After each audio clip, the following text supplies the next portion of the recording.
C'est reçu encore. On est le 6 février 2022.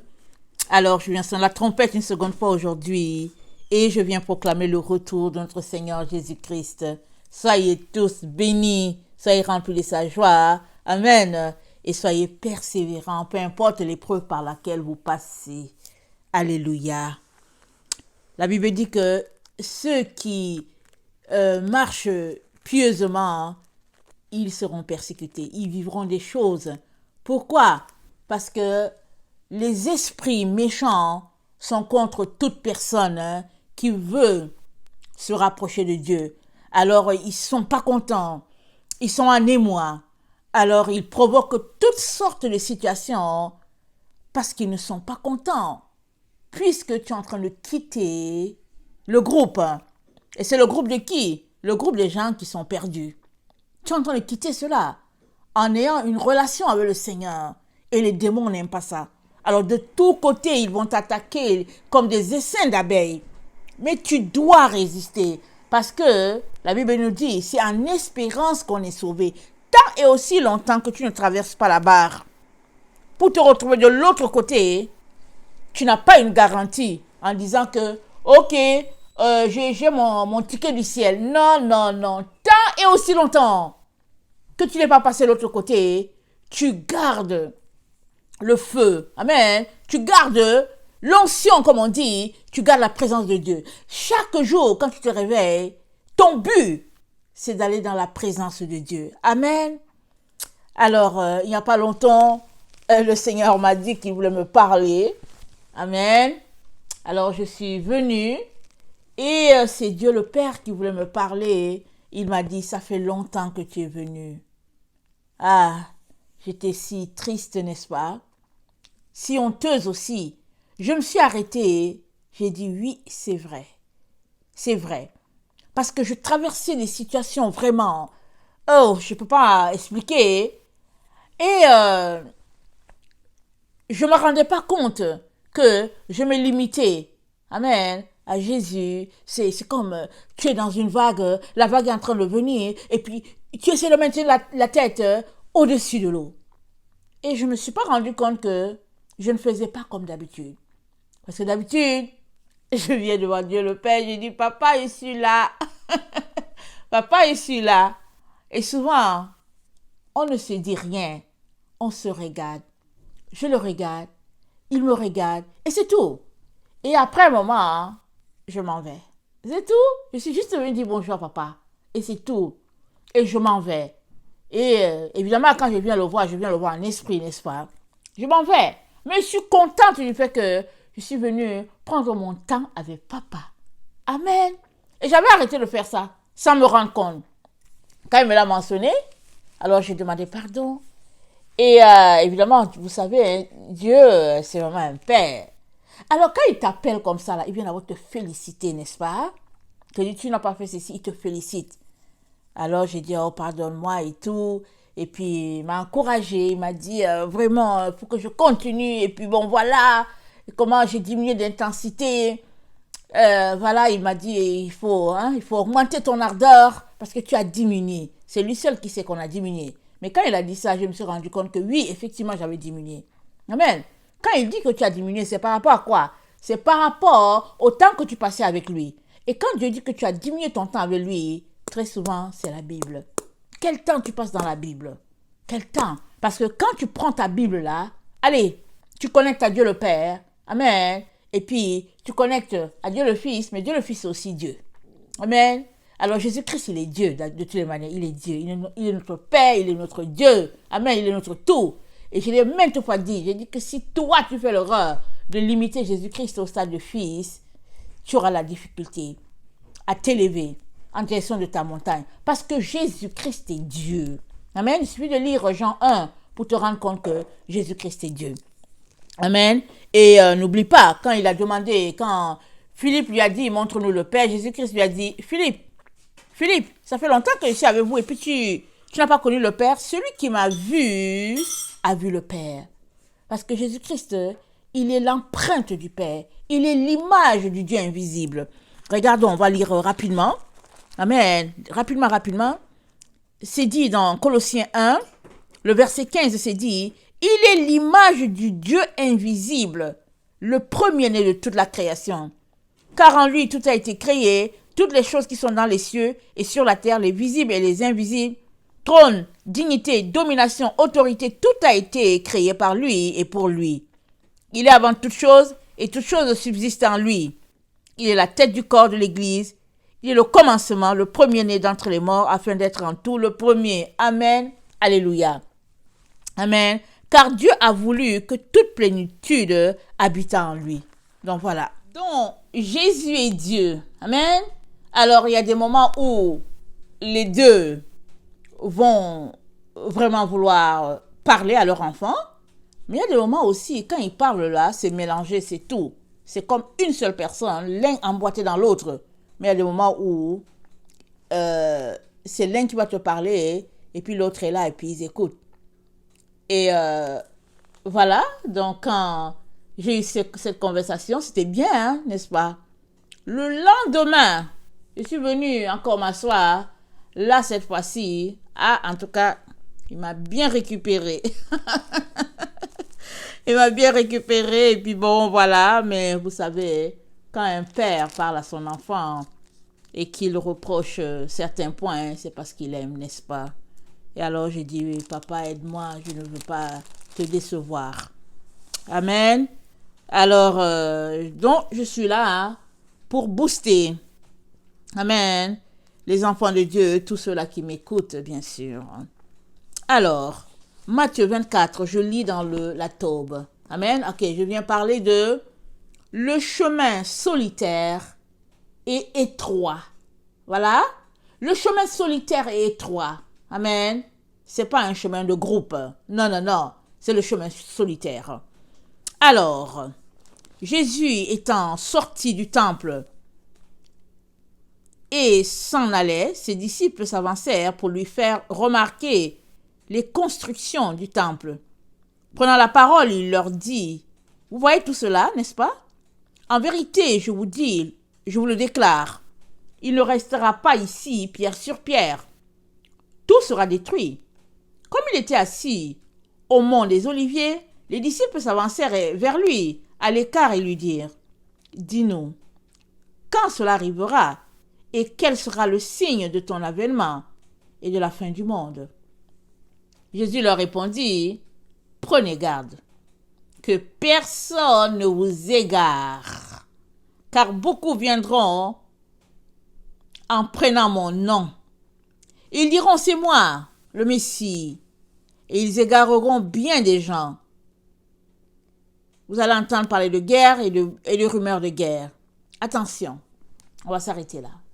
Beaucoup viendront au nom de Jésus pour dire que c'est eux le Messie.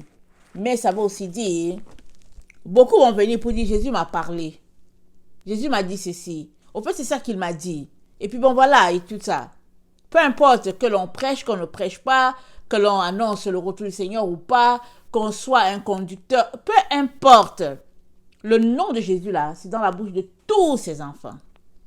Maintenant, qui parle vraiment de lui et qui ne parle pas de lui, Jésus-Christ dit, fais attention que personne ne t'égare. Personne. Amen. Parce que les gens qui vont t'égarer, c'est pas forcément un inconnu. Tu sais que tu te méfies de l'inconnu, hein. Un inconnu, tu t'en méfies. Mais les personnes qui sont proches de toi, c'est elles qui vont t'égarer. Parce que Jésus-Christ a dit quoi? Il a dit que nul n'est prophète chez soi. Ça veut dire quoi? Ça veut dire que les gens sont tellement habitués à toi que ne viens pas leur dire que Jésus a dit que. Ils vont dire, hein? Surtout si c'est les membres de ta famille. Ils vont dire, attends, toi là, on a grandi ensemble depuis quand Jésus-Christ t'a parlé. C'est comme ça qu'ils vont te dire. Ou bien ils vont dire, hey, pardon, c'est pas toi que je veux entendre. Merci. Ça dit que toutes sortes d'histoires. Mais où se trouve Dieu? Où est-il? Alors que l'un te dit, Dieu m'a parlé, l'autre dit que non, c'est pas lui, l'autre dit que non, fais attention, l'autre dit que non, celui-ci c'est un faux, celle-là c'est ceci. Mais qui vraiment reçoit en temps de Dieu? Qui? Ce n'est que dans la présence de Dieu. que Dieu va te révéler qui est qui. C'est que dans la présence de Dieu qu'il va aller déraciner tout ce qui est poison et qu'il va te montrer et tu seras étonné. Voilà pourquoi Jésus-Christ dit, fais attention que nul ne t'égare. Alors, comme je suis dans la tobe, ils disent, égarer peut se traduire par séduire ou induire en erreur.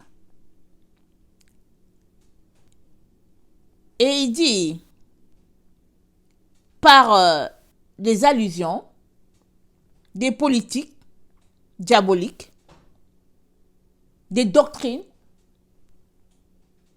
que Dieu n'a pas établies.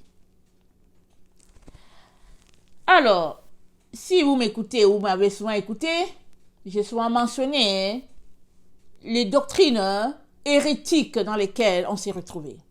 En tout cas, moi, je me suis retrouvée, c'était hérétique, depuis mon enfance. Mais,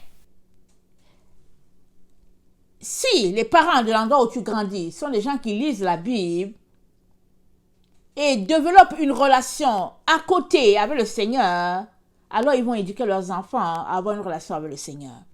J'ai grandi dans un environnement comme ça. Amen. On allait à l'église, il y avait un groupe d'amis avec qui mes parents se retrouvaient et puis il y avait les agapés ensemble.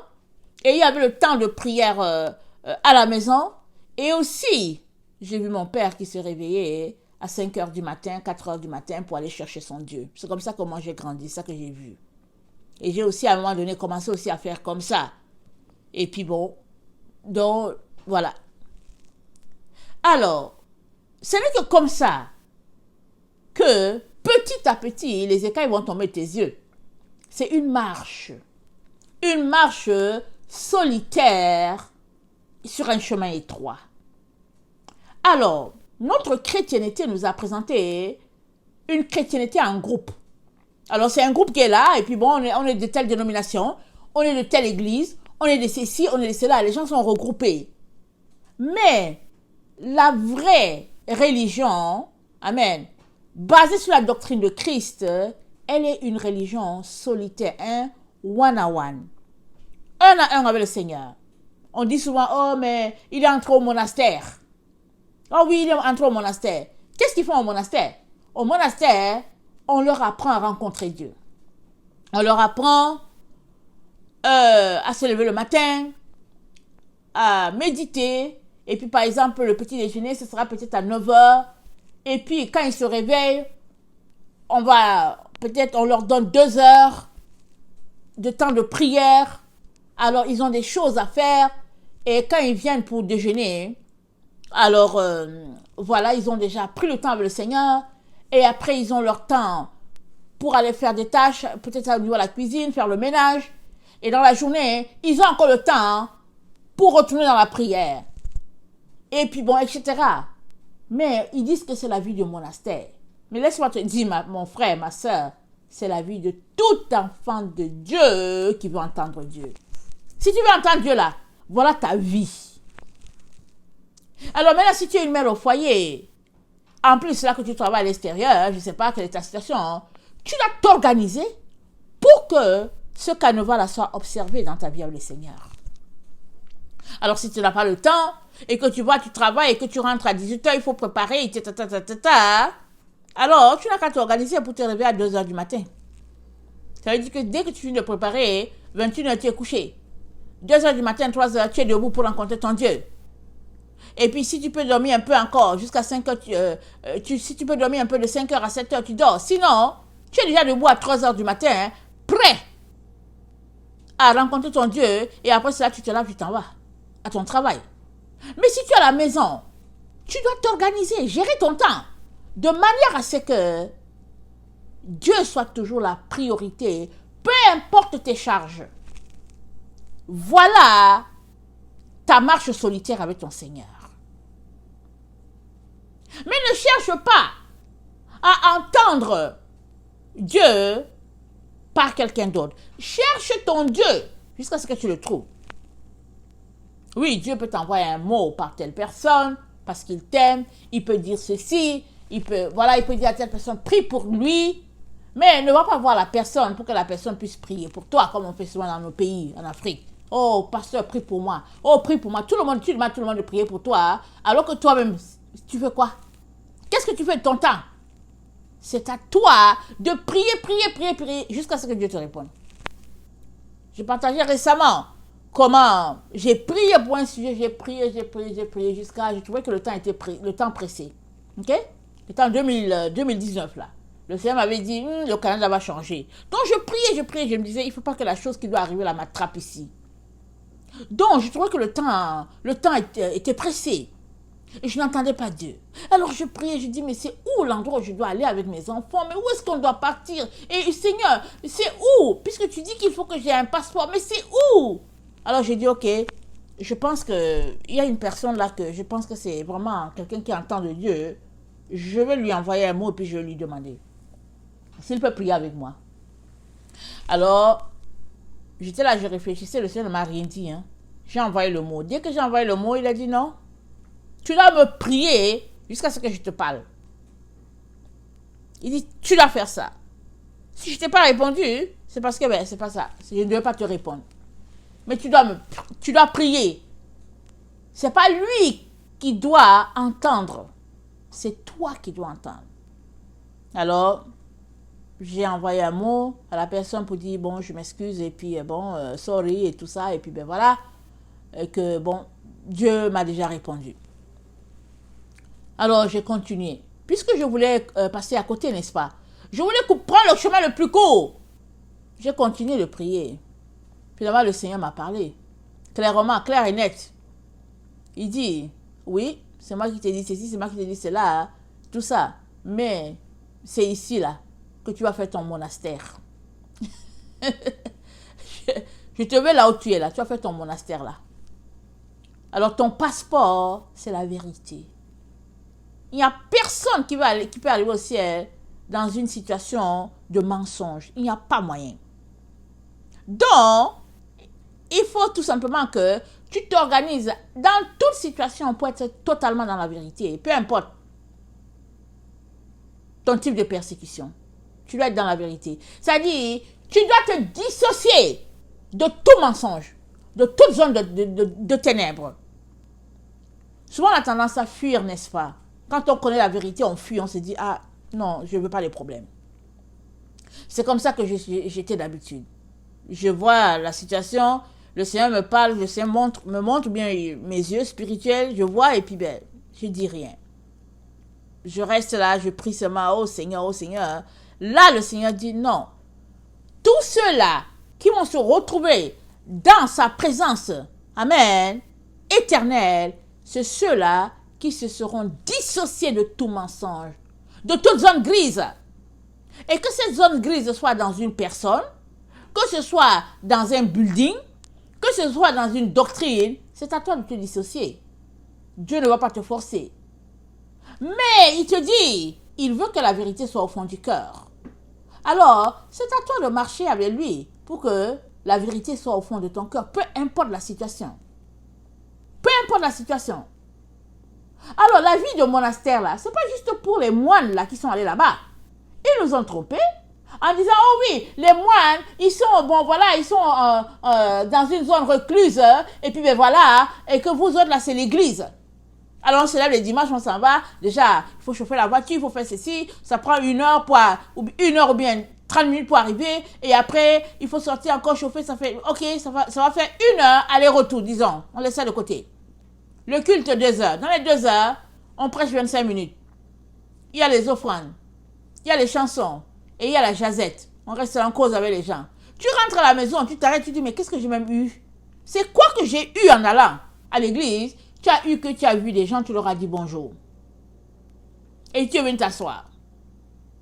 Alors, quand la situation est comme ça, c'est mieux que tu sois chez toi, au moins. Tu sauves au moins 2 heures en étant chez toi. Pendant qu'il y a 1 heure à aller et venir. Et puis 1 heure dans les jazettes et puis les choses, tu auras sauvé au moins 2 heures. que d'aller t'asseoir quelque part. Et puis tu es assis, tu te dis, qu'est-ce que je fais ici, Seigneur? Je serais en train de prendre mon temps avec toi. Je serais en train de mettre mon poulet au four. Je serais en train au moins de pelleter devant ma cour. Toutes sortes de situations, hein, c'est une situation de péché. Parce que Dieu ne nous a pas appelés à être dans une relation de groupe pour qu'il nous parle dans une relation de groupe. Il parle un à un avec son enfant.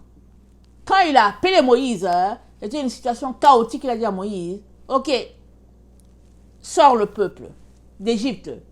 Et Dieu parlait à Moïse, Moïse parlait au peuple, et puis le peuple était en pleine éducation spirituelle. Mais Dieu ne les a pas empêchés de le rencontrer. Mais non, il ne les a pas empêchés. Mais, regardez, c'est un peuple qui a vécu dans l'esclavage et qui était dans les cultures égyptiennes, qui n'avaient rien à voir avec le Dieu d'Israël, et puis Dieu est en train de les éduquer. Mais pour toi qui dis que Jésus-Christ fait partie de ta vie, ce n'est pas à quelqu'un d'autre de te dire où se trouve la vérité. Ce n'est pas à quelqu'un d'autre de te dire que oui, ici, là, c'est un mensonge. Ici. Non, non, non. Toi, tu fais quoi pour ne pas voir le mensonge et la vérité? Tu fais quoi? Généralement, quand Dieu parle, on connaît toujours le vrai. On distingue le vrai du faux. Parce que les vrais enfants de Dieu, ils connaissent toujours la vérité. L'Esprit de Dieu en eux, c'est un témoin. Parce que l'Esprit de Dieu en eux, c'est Jésus-Christ lui-même. Alors, si tu es là, que tu ne peux pas distinguer la vérité, il y a un problème. C'est à ton niveau. Ce n'est pas au niveau de l'autre. C'est toi qui as un problème. C'est qu'il y a beaucoup de zones d'ombre dans ta vie qui fait que tu ne distingues pas la vérité. Parce que Dieu conduit toujours ses enfants là où il y a une source d'eau limpide. Amen. Limpide et pure. Si tu aimes l'eau sale, il te laisse dans ton eau sale. Mais à partir du moment où tu dis je suis fatigué de cette eau sale-là, et que tu commences à sortir toi-même de cette eau sale-là, il va venir, il va te conduire vers les sources d'eau. Alors la marche avec le Seigneur, c'est une marche solitaire. Comme un peu dans les monastères. Dans les monastères, quand ils se retrouvent là, ce sera pour manger et puis pour peut-être faire un peu leur liturgie et tout. Mais ils ont un temps dans leur chambre avec le Seigneur. Peut-être 5 heures, 6 heures par jour, je ne sais pas. Ça dépend de chaque monastère. Mais nous aimons la vie facile. Alors on est là, on dit que ouais, oui, Jésus, que je suis sauvé par grâce. Je suis sauvé. Alléluia. Personne ne va m'enlever mon ticket pour le ciel, je suis sauvé. Ok, fine. Mais c'est ta vie, ton quotidien qui prouve que tu es sauvé ou pas. Si tu es sauvé et que tu aimes t'asseoir avec les colporteurs, avec les menteurs, avec les gens qui sont juste là dans les médisances, les calomnies et tout, alors pose-toi des questions sur ton salut. À un moment donné, tu dois sortir de là, tu dis non Seigneur, je sors de l'eau sale. Parce que tu n'arriveras pas. Tu n'arriveras pas. On peut toujours rester à se laver dans la même eau. L'eau est déjà sale là. Tu as déjà lavé le vêtement dessus, tu as déjà lavé, c'est pas, ton corps. Mais si tu as la même eau sale là, tu es tout dedans, l'eau est sale, elle est sale, elle a besoin de te renouveler. Mais tu es tout dans l'eau sale. Tu aimes l'eau sale. Mais voilà pourquoi tu ne distingues pas le vrai du faux. Mais si tu sortais un peu de ton eau sale, de l'extérieur de ta piscine pour dire ok, je vais prendre une bouffée d'air, tu verras que l'eau de la piscine est sale. Tu vas te demander, mais attendez, mais comment j'ai fait pour rester dans cette piscine-là sans savoir que l'eau était sale? Tu as besoin de renouveler ton eau. Et tu as besoin de renouveler ta pensée. Parce que ce n'est pas une relation de groupe. Marcher avec le Seigneur, ce n'est pas une affaire de marcher dans un groupe. Non, non, non. C'est une relation solitaire. Maintenant, une fois que tu as compris cela, il faut que tu comprennes que le chemin, il est étroit. Très étroit. Et chaque jour, il se rétrécit, s'il te plaît. Matthieu 7.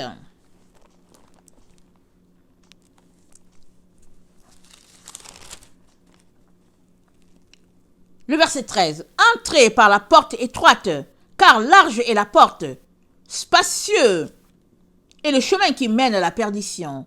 Et il y en a beaucoup qui entrent par là. Mais étroite est la porte. Resserré le chemin qui mène à la vie. Et il y en a peu qui les trouvent. Amen. Étroite est la porte. C'est Jésus, elle est déjà étroite. Elle est étroite, Jésus-Christ. Il y en a qui cherchent. Ok, toi tu vois que c'est Jésus, alléluia. Mais c'est étroit. Parce qu'il y a plusieurs prophètes sur la terre. Mais c'est étroit, pourquoi? Parce que Jésus-Christ, il a ses principes de vie. Il a ses commandements. Il a pris le commandement du Père, il a dit voilà comment il faut marcher. Il y a plusieurs qui disent non. Oh non, Jésus, je ne veux pas être sous la loi. Oh non, Jésus m'a délivré de la loi. Tu es sûr de ça? Jésus m'a délivré de la loi. Je ne veux pas être sous la loi. Mais est-ce que tu es sûr de ce que tu dis? Parce que les commandements de Dieu, c'est fait pour ton bien, sont des balises pour toi. Alors va chercher ce que Paul était en train de te dire. Parce qu'il y avait les lois à côté. Par exemple, quand on leur disait, si tu as donné ta vie à Jésus, à tout prix, il faut que tu te fasses circoncire. Alors Paul leur dit, non, on n'a pas besoin de ça, ils n'ont pas besoin de ça. C'est de ça que Paul parlait. Mais Paul n'était pas en train de refuter les 10 commandements. Mais aujourd'hui, non. Oh non, non. Ils ne veulent rien savoir. Mais tu vas arriver comment? Parce que les commandements de Dieu, c'est là pour nous, pour notre bien. Et d'ailleurs, si tu marches par l'Esprit de Dieu, en tout cas, tu apprécies les commandements chaque jour. Tu bénis le Seigneur de ce qu'il te les a donnés. Amen. Alors, resserrer le chemin qui mène à la vie. Aïe. Le chemin qui mène à la vie, il est resserré. Tu as déjà trouvé la porte? Tu es déjà entré dans la porte? Maintenant, le chemin qui mène à la vie, il est resserré. Pourquoi? Parce que là, maintenant, comme tu es entré par la porte, parce que c'est Jésus qui t'a fait entrer, hein, c'est pas toi. Hein? La porte, c'est pas toi. La porte, c'est Jésus. Maintenant que tu es entré, c'est resserré parce que maintenant, il faut que tu suives tous les conseils qui sont dedans. Que tu marches par l'Esprit de Dieu. Parce que là, à partir de la porte jusqu'à arriver devant Dieu, c'est pas l'Esprit de Dieu que tu marches. La Bible dit, ceux qui sont conduits par l'Esprit de Dieu sont fils de Dieu. C'est pas toi-même qui te conduis là.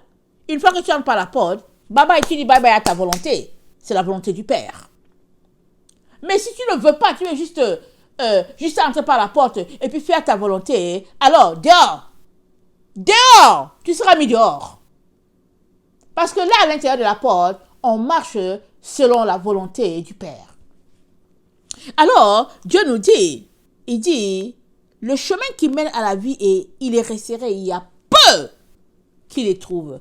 Les, c'est pour qui?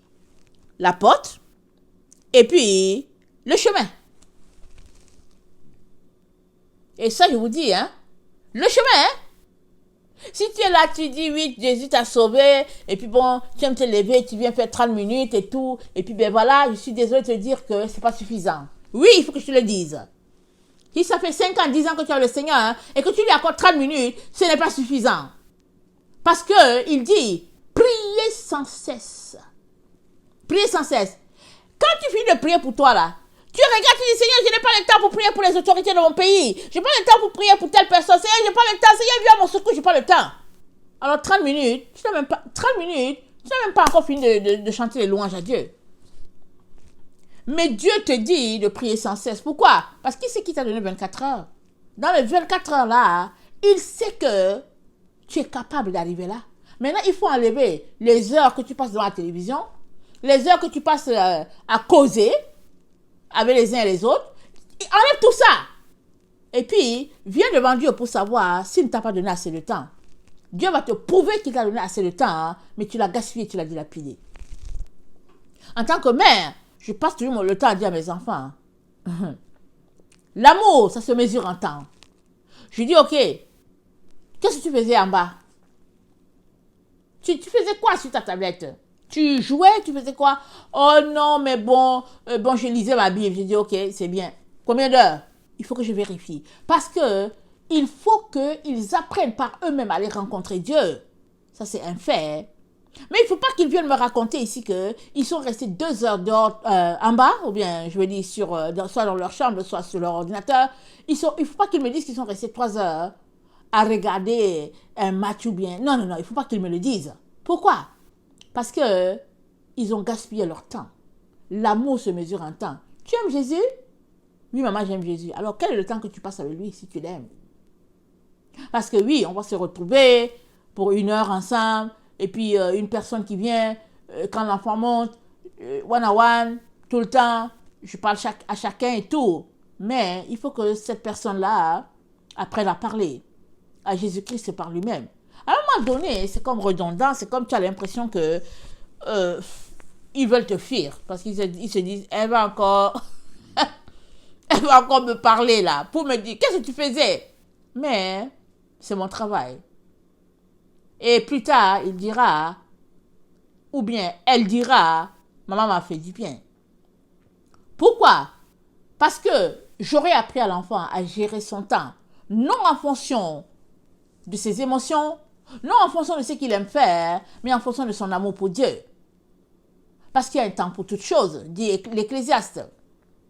Donc, toi là qui es adulte, qui dit que tu marches avec le Seigneur, alors si tu connais le Seigneur, ça fait, disons, exemple, 10 ans, si tu accordes 2 heures au Seigneur, alors que ça fait 10 ans que tu le connais, je vais te dire, il est temps que tu augmentes. Parce que 2 heures avec le Seigneur, je vais te dire que ce n'est pas suffisant pour que tu puisses aussi prier pour d'autres personnes. Juste prier pour toi là. Et prier pour ta famille, ça te prend déjà les 2 heures. On n'a même pas encore mis la Bible dedans que tu dois lire. Tout cela pour dire que il est temps qu'on arrête de jouer avec notre Dieu. Amen. Il est temps qu'on arrête de jouer avec celui-là qui a donné ce qu'il avait de meilleur pour toi et moi. Son fils est mort sur le bois. Et là, sur la croix, Jésus-Christ a dit, Élie, Élie, lama sabachthani. Lama sabachthani. Il pleurait. Il était là. Père, pourquoi m'as-tu abandonné? Mais le Père ne l'a pas abandonné. Mais le péché de l'humanité était tel que, voilà, tout était devenu noir, tout était devenu sombre. Jésus a porté notre obscurité. Et quand il a dit, tout est accompli, il a fait 3 jours dans la terre. Et quand il est sorti de là, il nous a donné, nous aussi, d'être victorieux.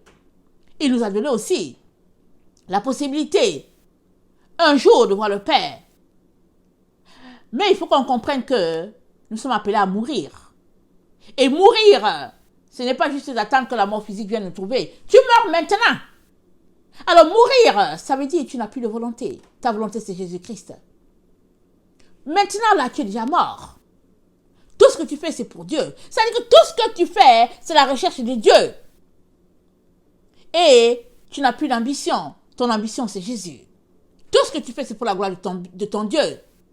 Alors là, tu peux espérer que quand il viendra, quand il reviendra dans sa gloire, il te prendra aussi. Mais si tu es là, tu veux partager 8 heures que tu as, parce qu'il y a 24 heures, disons qu'enlevons combien? Enlevons 14 heures dans ton travail et puis tout ce que tu fais, disons qu'il te reste en tout 10 heures.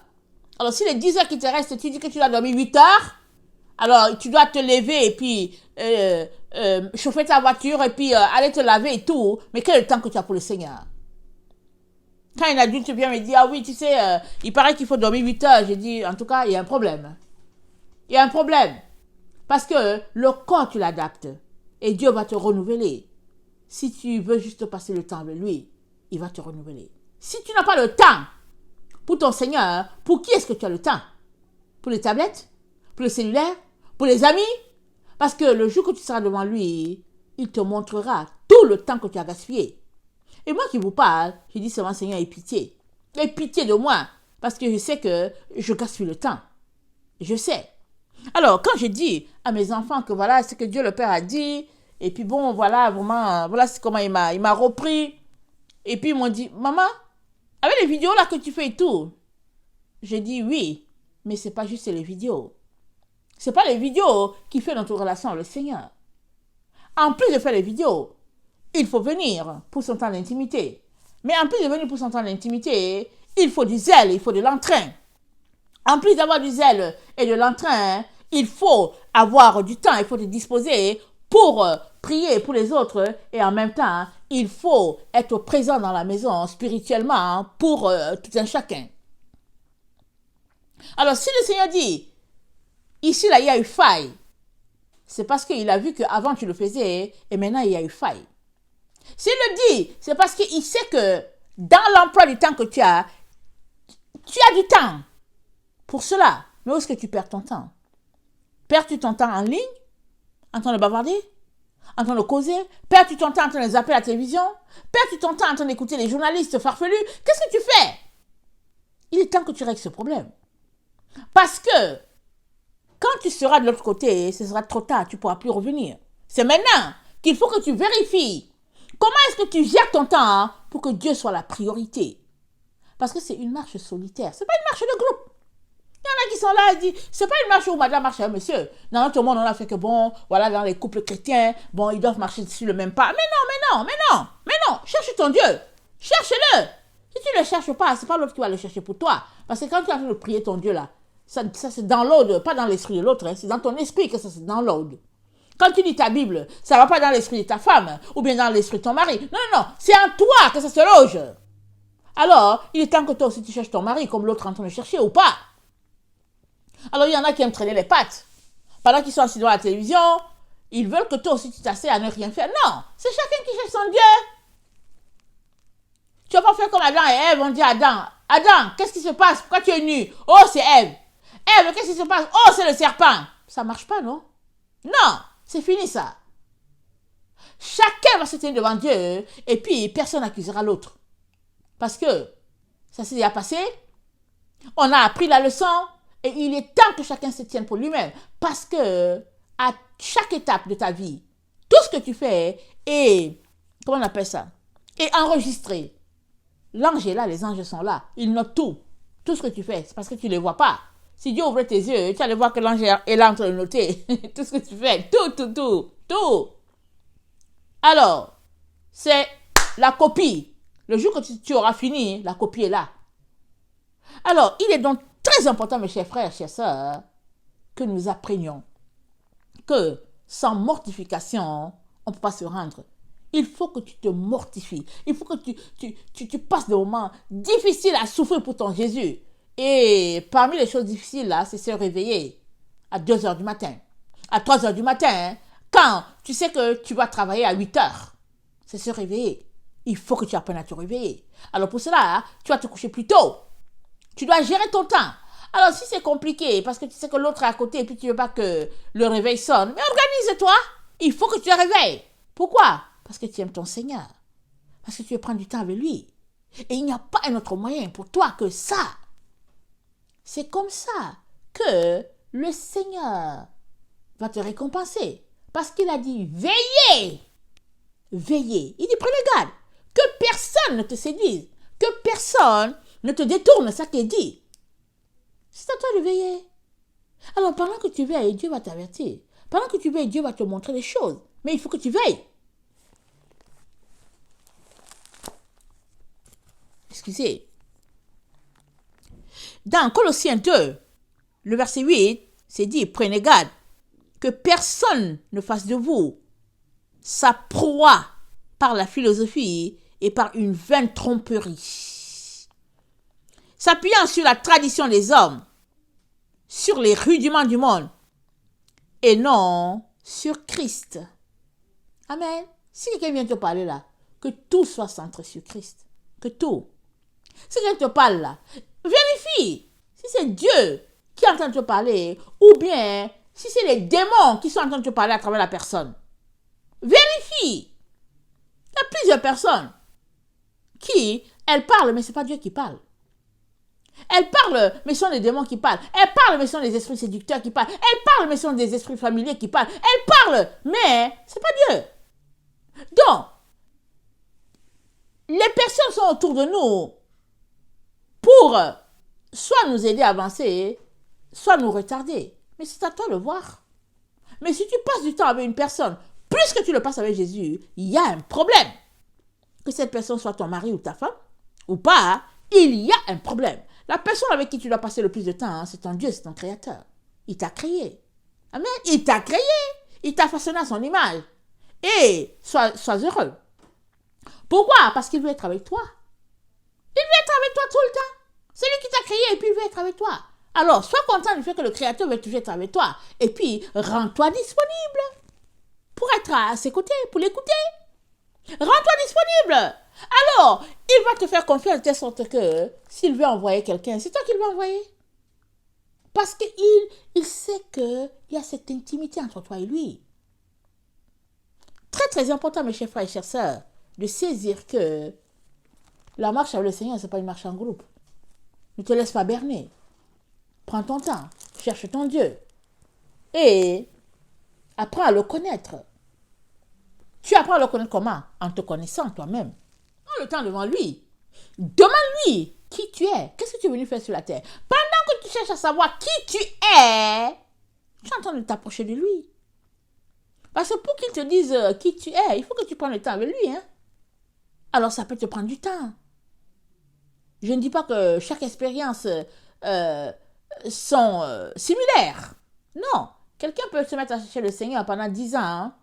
Et le Seigneur va lui dire ce qu'il est venu faire sur la terre. L'autre peut chercher pendant 20, 30 ans. Hein? Et puis il sera toujours en train de chercher. Chaque expérience est différente. Mais pendant que tu cherches, il ouvre tes yeux petit à petit, petit à petit. Et puis, il est au contrôle. Moi, vous savez, quand j'ai su ce que j'étais venu faire sur la terre, quand le Seigneur m'a ouvert les yeux pour que je sache ce que je suis venu faire sur la terre, je vais vous dire, ça m'a pris 29 ans. Mais j'étais toujours en train de marcher avec lui. Hein. Mais entre-temps, qu'est-ce qui s'est passé? Entre-temps, je me suis lassée. Entre-temps, je me décourageais. Entre-temps, je faisais ceci. Mais j'étais toujours dans la course avec le Seigneur. Toujours. Alors, si j'avais le temps, si j'avais l'habitude de passer 3 heures avec lui, et que c'était rendu que ça faisait 30 minutes, ben voilà. Donc, je n'ai pas su. Puisque je passais 3 heures, et puis je suis rendu à 30 minutes. Alors finalement, quand j'étais enceinte de mon 4e enfant, hein, un jour le Seigneur m'a réveillée. Il m'a dit, dépêche-toi de te réveiller, Ursule, parce que tu es sur le point de sombrer. J'ai dit, waouh. Moi, j'étais enceinte. Je m'attendais à ce qu'il me parle, vous savez, bon, gentiment, ma fille. Et puis, non. Il dit, dépêche-toi. Réveille-toi. Rapidement. Et les gens qui viennent qui disent que ouais, bon Dieu leur a parlé que... Non, hein, moi, c'est pas ça que je connais. Hein. C'est pas ça que je connais. Il dit, dépêche-toi. Sors de là immédiatement. Et c'est comme ça qu'un père parle à ses enfants. Parce qu'il voit le danger venir. Il te dit, sors. Il m'a dit, tu es à la veille de sombrer définitivement. C'est comme ça qu'il m'a dit. Tu es à la veille. Ça dit de piquer définitivement. Et on était en 2003. En 2003. Il m'a dit ça. Mais ça m'a pris du temps. Je me réveille et puis ben voilà. On ne va pas entrer dans tous les détails. Tout cela pour dire que Dieu a un chemin différent pour tout un chacun. Mais il faut que tu viennes. Si aujourd'hui tu viens, tu fais 2 heures et puis bon, après tu tombes à 15 minutes. Après tu reprends, tu fais 4 heures. Pendant 1 an, et après tu plonges et tu fais 20 minutes, ben ne viens pas te plaindre. C'est vraiment une vie en dents, mais, et tu devrais louer le Seigneur du fait que depuis que tu es là, tu montes et tu descends, il est toujours avec toi. Parce que lui, c'est lui qui peut se lasser pour dire en tout cas cet enfant-là. Mais alléluia, amen. Notre Dieu ne se lasse pas comme ça de nous. Il nous aime. Il nous aime. Il est là pour nous aider. Mais là où on est arrivé à la fin. Il n'y a plus le temps. Il n'y a plus le temps de faire la marche en dents de scie, là, en escalier, là, un peu en haut, un peu en bas. Non. Alors, quand le Seigneur m'a convoqué la fois dernière pour me parler, il m'a dit, hey, il m'a dit, ma fille, tu as baissé le zèle. Il dit, retourne à l'endroit où tu étais. Allez, rapidement, retourne. Et puis, j'ai déjà mentionné ça ces derniers temps. Hein, je vais prier. Je suis fatiguée, je vais prier. Il dit, prie. Je prie. Finalement, je me rends compte que il m'a aidé à prier toute la nuit jusqu'au matin. Mais la vie ne s'arrête pas là. Il faut que je m'apprête parce qu'il faut que les enfants partent à l'école. Il faut que j'apprête tout. Et la vie continue. Mais il sait pourquoi il me dit prie, n'arrête pas, prie. Une marche solitaire, une marche de combat, une marche où c'est difficile, c'est pénible. Mais tu dois marcher. Parce que, il a dit quoi? Au vainqueur, voilà ce que je donnerai. Alors, imagine-toi en train de prier toute la nuit et puis de te lever le matin, de causer avec tout le quartier au téléphone. Ça ne marche pas, ça ne va pas. C'est l'un ou l'autre. Soit tu prends le temps pour parler avec Dieu et tu lui parles. Amen. Et vous êtes intime. Ou bien tu prends le temps pour parler avec quelqu'un d'autre et puis tu n'es pas intime avec Dieu, tu es intime avec l'autre personne. C'est avec Dieu que tu as été intime. Et seuls ceux qui sont intimes avec lui rentreront dans la maison. Les autres qui sont intimes avec les autres, ben voilà, ils vont se retrouver avec les autres. Mais si tu es intime avec Dieu, en tout cas, il ne te laissera pas parce qu'il te connaît. Amen. Que le Seigneur bénisse sa parole. Je vous aime beaucoup et Dieu davantage. Maranatha, Jésus revient. Amen et amen. Soyez bénis. Alléluia.